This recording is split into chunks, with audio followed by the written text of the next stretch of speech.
माँ, न्याय की नगरी अन्याय की आग में जल रही है। अयोध्या में ये कैसा अंधेरा छाया है, ये कैसा अन्याय है।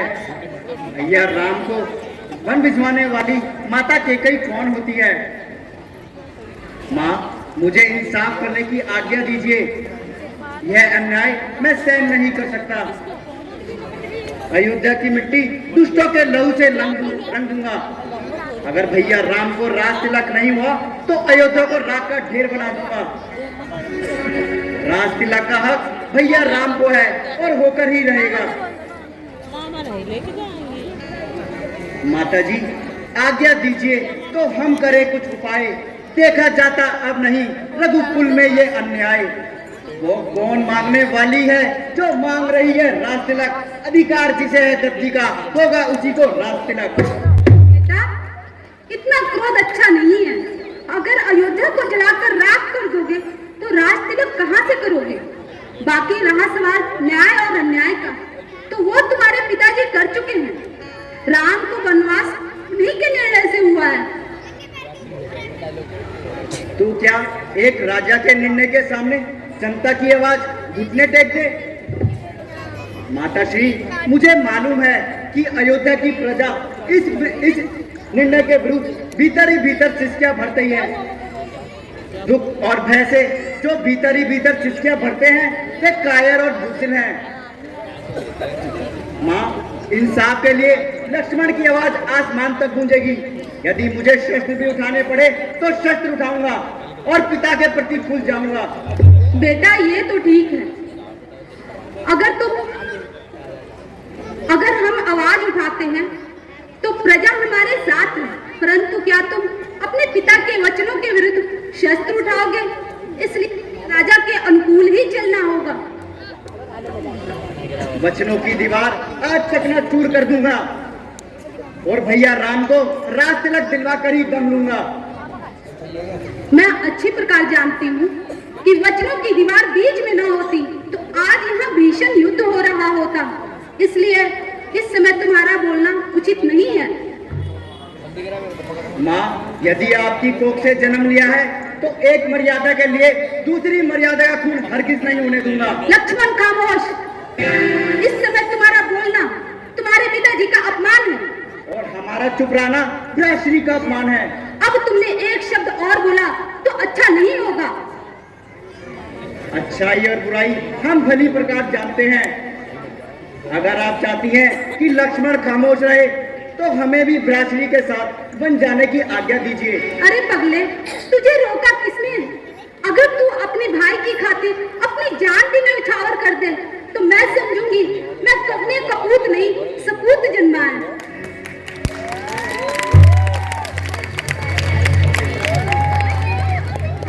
ओ माँ, तू देवी है। तूने सदा मेरे सर पर कृपा का हाथ रखा है। आज आपने मेरे मन की आस पूरी कर दी। माँ, मैं तो भगवे वस्त्र प्रदान करके ही आज्ञा लेने आया था। वो भी एक माँ है जो अपने को राज दिलाती है, सौतेले को लड़वाकर घर से वन भिजवाती है। और एक ये भी माँ है, इसकी भी तो छाती है, जो सौतेले की सेवा में अपने की भेंट चढ़ाती है।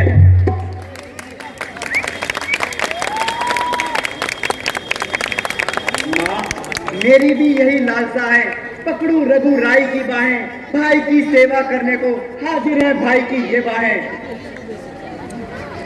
अच्छा माँ, अब देर नहीं, आशीष दो, विदा करो माता। 14 वर्षों की शक्ति भरो, सिर पर हाथ रखो माता। जाओ मेरे लाल, कभी ना होगा तेरा बाका बाल। बाल बाका हुआ भी तो होगा रघुराई की सेवा में, लग जाए प्राण की बाजी तो देखना लाल मेरे हो तुम। सच पर सदा अड़े रहना, 14 वर्षों तक भाई की सेवा में वीरों की भांति खड़े रहना। थोड़ा भी पीछे हटे लाल तो क्षत्रिय धर्म मिटा दोगे, कर्तव्य मार्ग से डिगे तो माँ का दूध लजा दोगे।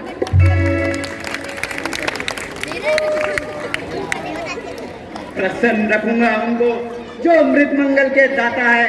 अब पिता हमारे रामचंद्र और सिया हमारी माता है।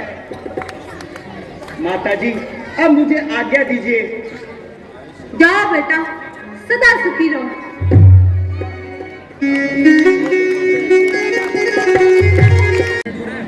भ्रातृ, मुझे आपके वन जाने का अशुभ समाचार प्राप्त हो चुका है।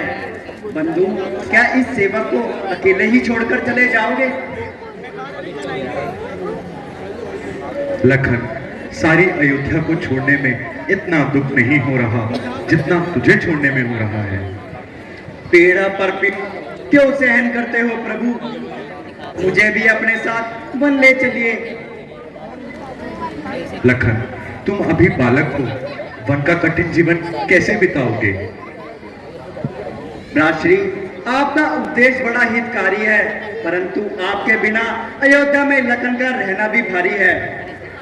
आप मेरी चिंता ना कीजिए। मेरी ये बाल्य अवस्था लोहे की सलाखों को तोड़ने का बल रखती है।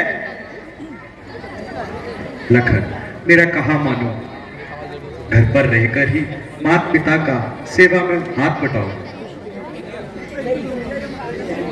इन्हीं चरणों की सेवा में मुझे आनंद दुगना है। आप हो तो सब कुछ है, वरना घर बार सुना है।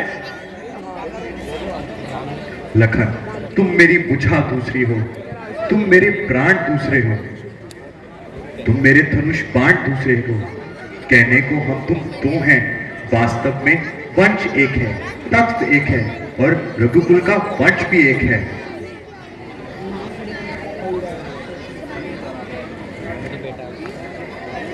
भ्रातृ, जब यही भाव है तो ममता छोड़े जाते हो क्यों? मैं तो चरणों का सेवक हूँ, मुझे छोड़े जाते हो क्यों?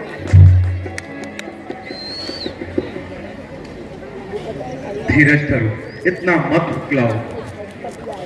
समय की और भी जरा अपनी नजर घुमाओ। मैं सिया सहित बन जाता हूं। मामा के भरत शत्रुघ्न हैं।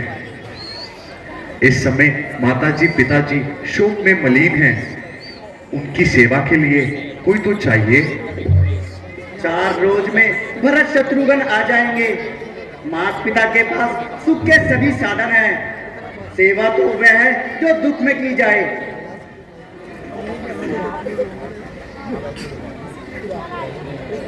लखन, यहाँ पर रहकर भरत के साथ रात पाट में उसका हाथ बटाओ।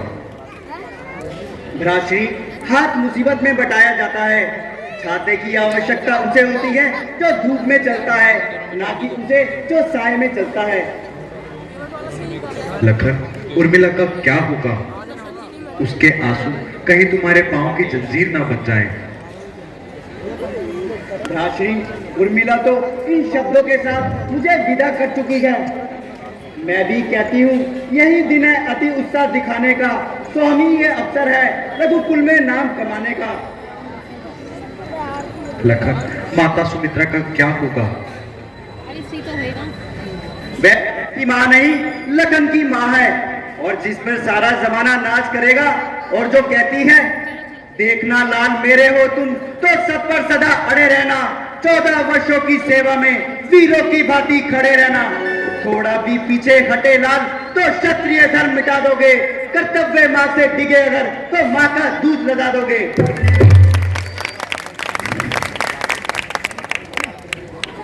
छोड़कर यदि मुझको भगवान वन को जाएंगे, अयोध्या में रहूंगा मैं, पर प्राण वन को जाएंगे।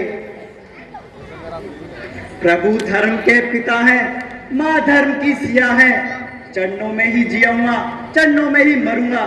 कैसे न ले चलोगे दामन जब मैं तुम्हारा अपने हाथों से छोड़ूंगा। ठीक है लखन, अगर ऐसी बात है,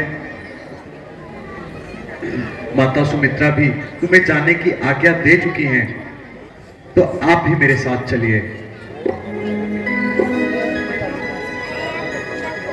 अच्छा माता जी, अब हमें आज्ञा दीजिए।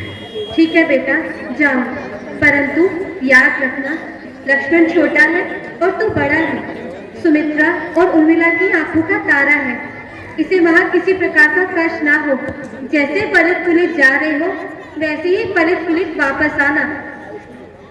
ठीक है माता जी, आपकी आज्ञा का अवश्य पालन होगा। अब हमें आज्ञा दीजिए। जाओ पुत्रों, मेरा आशीर्वाद तुम्हारे साथ है। भगवान तुम्हारी रक्षा करे।